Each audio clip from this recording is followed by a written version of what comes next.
ជំរាបសួរសម្រាប់ម៉ូដដែលនេះខ្ញុំនឹងបង្ហាញនៅក្នុងវីដេអូនេះដែរគឺពីមុននេះខ្ញុំធ្លាប់ធ្វើម្ដងហើយប៉ុន្តែម៉ូដនេះគឺសម្រាប់មនុស្សប្រុសដែលមានវ័យ50ឆ្នាំហើយសម្រាប់ពណ៌វិញគឺនេះខ្ញុំប្រើពណ៌ផ្ទៃមេឃតែឡើយសម្រាប់វីដេអូថ្មីនេះវិញគឺនេះខ្ញុំធ្វើទំហំតូចហើយសម្រាប់មនុស្សស្រីវិញដែលគាត់ក៏មានវ័យច្រើនដែរចាគាត់មានវ័យខ្ទង់50ឆ្នាំ60ឆ្នាំដូចគ្នាចាហើយសម្រាប់ពណ៌នេះខ្ញុំធ្វើគឺនេះខ្ញុំប្រើពណ៌ក្រហមលាយជាមួយនឹងផ្កាឈូកដោយសារតែគាត់ជាមនុស្សស្រីរៀងវ័យចំណាស់ហើយមួយទៀតនៅក្នុងការរចនានេះក៏នាងខ្ញុំមានដាក់ជាផ្លែសូដានិងត្រីដោយសារតែគាត់ក៏ជាអ្នកកាត់ចិត្តចិនគាត់កាត់ចិនខ្លះអញ្ចឹងណាចាអញ្ចឹងហើយផ្កាក៏ដូចគ្នាគឺនាងខ្ញុំប្រើផ្កាមូតាដូចគ្នាយើងខុសតែនិយាយទៅការ design នេះគឺ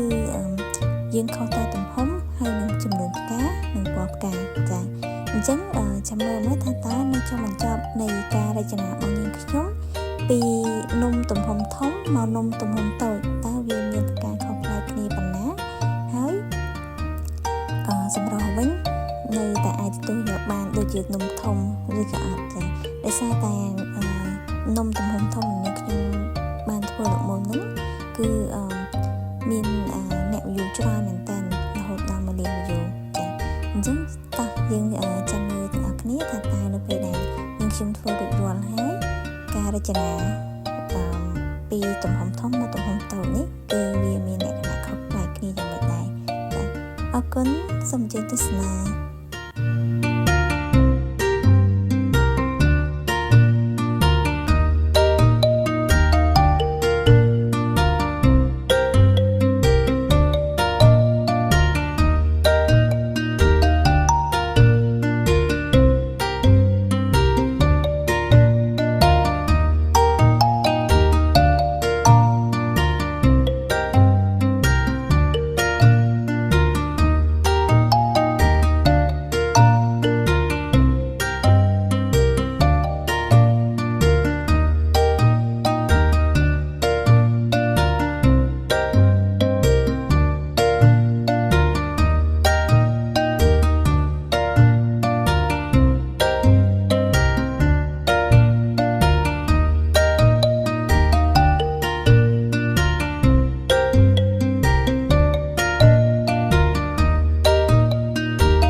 បងប្អូននឹងឃើញថាតើ